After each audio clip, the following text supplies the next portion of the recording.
Next presentation is public records. And this presentation provides an overview of the Louisiana Public Records Law, including the legal framework that defines public records, the rights of the public to access them, and the obligations of government bodies to provide them. Ms. Angela Heath is a senior attorney for the Office of the Louisiana Legislative Auditor. She began her career serving as a judicial law clerk for Justice Catherine Kitty Kimball on the Louisiana Supreme Court before going into private practice.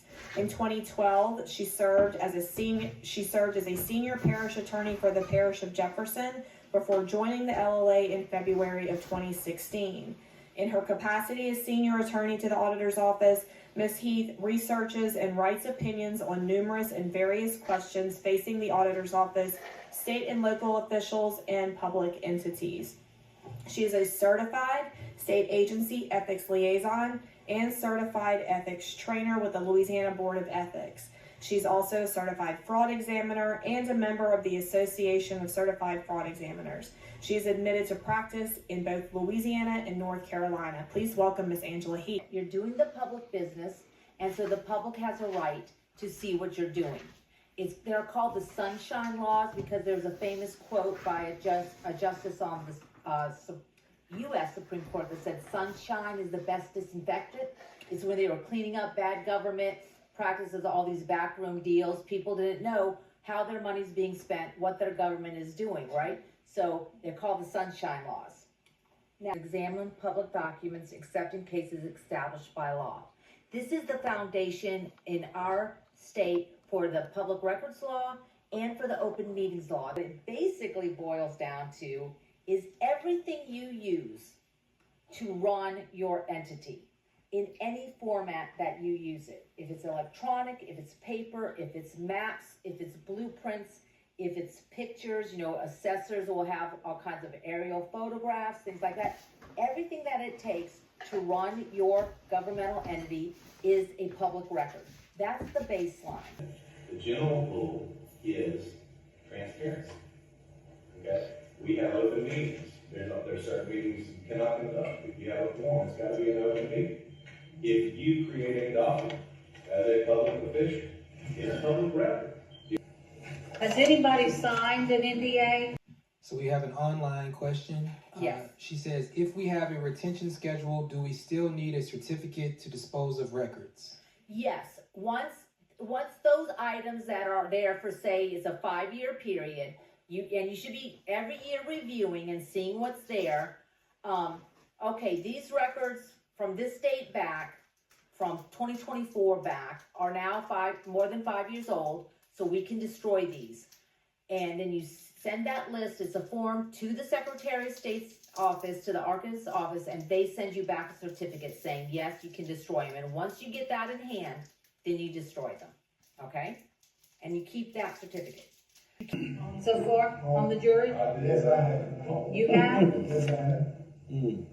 With, Okay. Because in Ascension Parish, they were just, okay, so yes, I signed an NDA with Dorsey, yes, The public records law starts at revised statute 44-1, and it's set, the very first line is that the provisions of the public records law shall be interpreted liberally in favor of public review.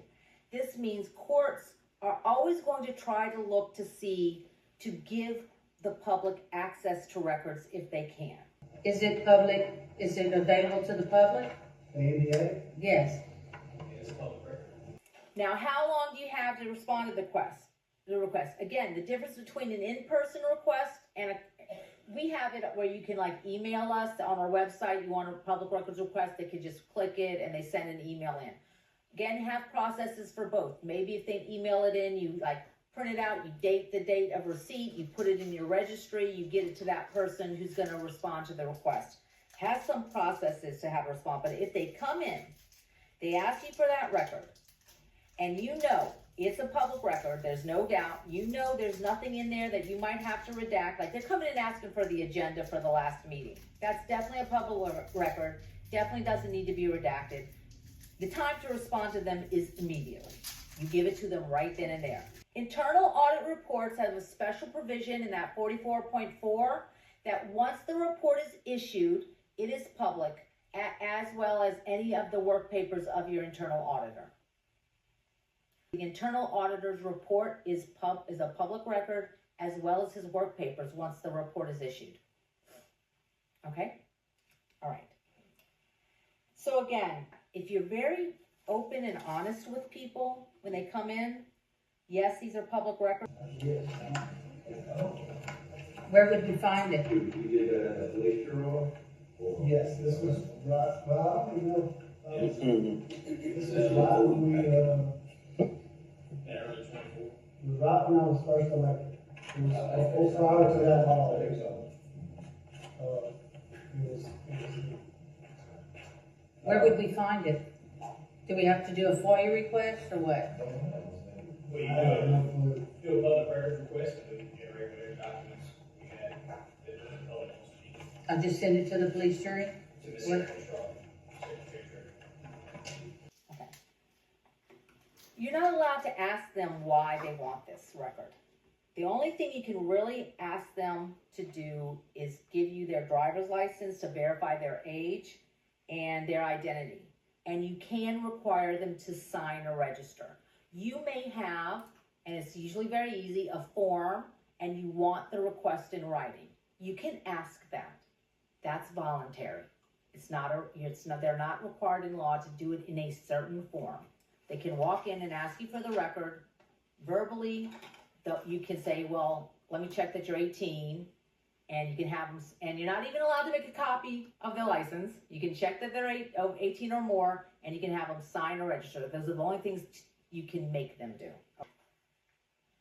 Now, this is not, though, fees for in-person inspection. If they just want to come into your office and look at the record, you have to make them comfortable. You can't put them like in a room that's like 90 degrees in there, no chair, out in the shed or what, something like. It's got to be, relatively comfortable chair and a desk, and let them look at the record. And if they want to bring their phone in and take pictures, if they want to bring a handheld scanner in and copy them themselves, you have to let them do that.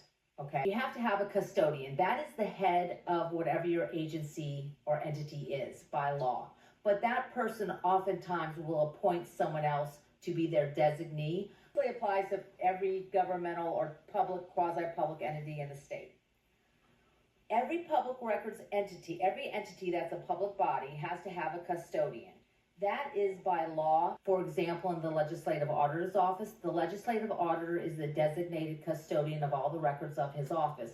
But he has designated his general counsel, Jennifer Shea, to be the one that people actually submit their public records requests. And us in legal, we handle the public records requests. Because that's the main duty of the custodian, is to maintain the records and to respond to public records requests. We recommend, now, like I just said, in our case, it's the general counsel who the auditor has designated. That might not be true in your entity. We recommend that you work with your attorney when responding to public records requests. This law is not really designed to make your lives easier, okay, or make your jobs easier. This law is designed to make sure the public can access all the records that they can without violating safety or privacy or personal information. So it's basically everything that the public can get, they should get, and so the law can be a little complicated. There is a provision in the law that mandates that all public bodies have available on the internet the name of their custodian and how to submit to be able to submit this public records request. If you have a website, that's very easy. You put it on your website. Some places don't. There are organizations like the LMA that lists out people, like they'll list out every municipality's address, the officers, and any questions? Any more? Yes. Yes, you have to be very careful of that. I advise, social media posts are public records. If you have a Facebook page, it might be a very good idea to close your comments, because sometimes people can put really crazy comments in there, and you're going to have to preserve those as a public record. So maybe you just want to be able to communicate with the public, but not just let anybody comment underneath you, because who knows what some crazy person will say. And you have to be very careful yourself If you're using your phone to do public business on, just so people used to have a work phone and their own phone. Now everybody just only has usually their own phone. If you're texting with people at work about work, you really should be preserving those texts, coming into your office, uploading those texts into a file and preserving those, because they can be subject to a public records request as well. Yes. If a records request is made and paid, however, the individual does not come back and pick up the documentation, how long are you required to hold on to the files before disposing of them? Honestly, use your best judgment. I would hold on for a while. I would keep the records of every time I tried to call to contact them.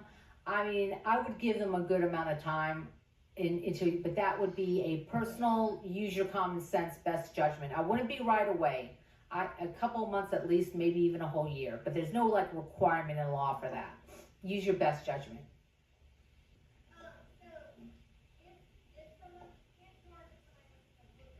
Right.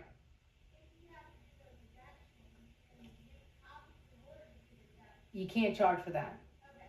Because they're not walking out with the copy. You can't charge them for it. Yes. Anything else? You can go on it's lla.la.gov.